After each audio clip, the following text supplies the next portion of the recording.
Yeah. You talk about Common, man. Electric Circus. Yeah. I want you to talk about New Wave because I swore that was a Stereolab. Like I thought you know what I'm saying? I got the credits, so I thought it was just so dope how you captured their sound. I mean, it sounded like a Stereolab joint, but you captured it perfectly, man. Well, that's Ahmir.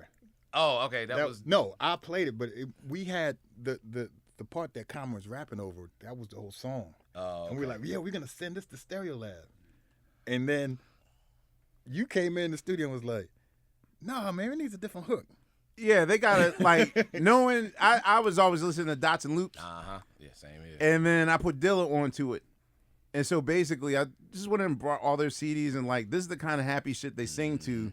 So you guys got to find a way to amalgamate that into this song. So because Dilla and him did that track together. So okay. And he walked in and said, "We need to change our hook," and then we just created that. But if you can go back to Chicken Grease, so I think we left the studio around 5 a.m.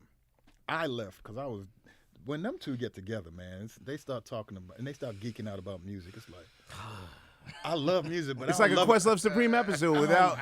I feel like I know this feeling. Finish what you were saying, James. You love music, but what? I love music, but I don't love it like y'all love it. So I was like, I'm taking a cab to the hotel. So I get in the cab. I have to walk out to 8th Street at 5 in the morning. Finally got a cab, and I get out in the hotel. And D's Range Rover pulls up with him and Ahmir in it. And they're like, "Yo!" And I was like, "What?" Because I'm dead tired. They get in the back seat. And I was held hostage in that back seat for like another 2 hours while they listened to that song over and over and over. Which one? Chicken Grease. Yes. So by the time this is vocals on it, this is this is just the track. Oh, it's just the track. Oh, I'm sitting there. You know how we are. I'm like, you know, them two get together, and I remember on the tour bus in Voodoo, them two would be at the front, like watching James Brown. Be, look, he moved his left knuckle. And the band went to a G minor. Oh, and I'll be like, all right, I'm going to the band. I'm going to sleep. He's going, I like music, but not like they like music. Here's the thing, though. I don't know if you remember this, man, but speaking of New Wave, you know that was the last thing that Mary sang on? Really? Wow. The bike accident, right? Yeah. She did her vocals. She went to the studio to do her vocals on that. Bike Ride Home. Oh, I didn't know. Oh, who is this y'all talking about? This is Mary Hansen. Mary Hansen of Stereolab. Oh, okay. They had two vocals, Mary Hansen, Letitia. And Letitia. Okay. And Mary, she died in a biking accident. Oh wow. Man. I didn't know that was her last record though. Yeah, me neither. That was one of her last records. But all I remember was that like Dudley had dealt with her hours before, and then as soon as we got to the studio, it was like she passed away. Damn. Man. I have a question. Shut up, Steve. I know. I feel like we haven't done that enough. I know. Yeah, it's time for one. We've heard a lot about Ahmir's relationship with Dilla. What was your, when did you meet him? And this was like Water for Chocolate. You know, Con was like, "Yo, man, we gotta go to Detroit and I'm working with Dilla." And I'd never met Dilla, never seen him.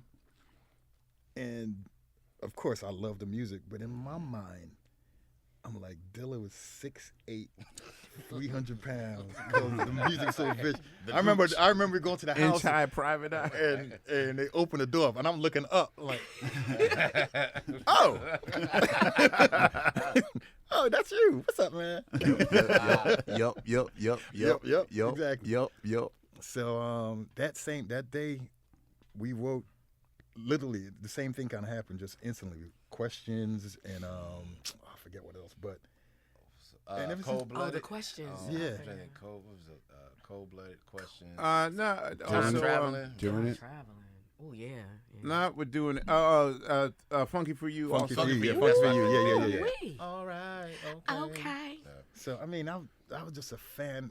Again, the not only his approach to drums, but what I loved about him being a piano player, his approach, the way he would put samples together. Like chord changes? The changes. It was almost like instead of 12 notes, there was like 18 notes. Because just the way the things would mesh that you wouldn't imagine. And you can try and play the stuff, but your fingers can't really do it. You don't have enough fingers. You don't have enough fingers. You know, so I love that about him. And, you know, that was my guy. I would go out to Detroit. Remember when the Athenaeum was a 5-star hotel? I stayed at the Athenaeum Hotel all the time. Athenaeum now is like a 1.5-star hotel.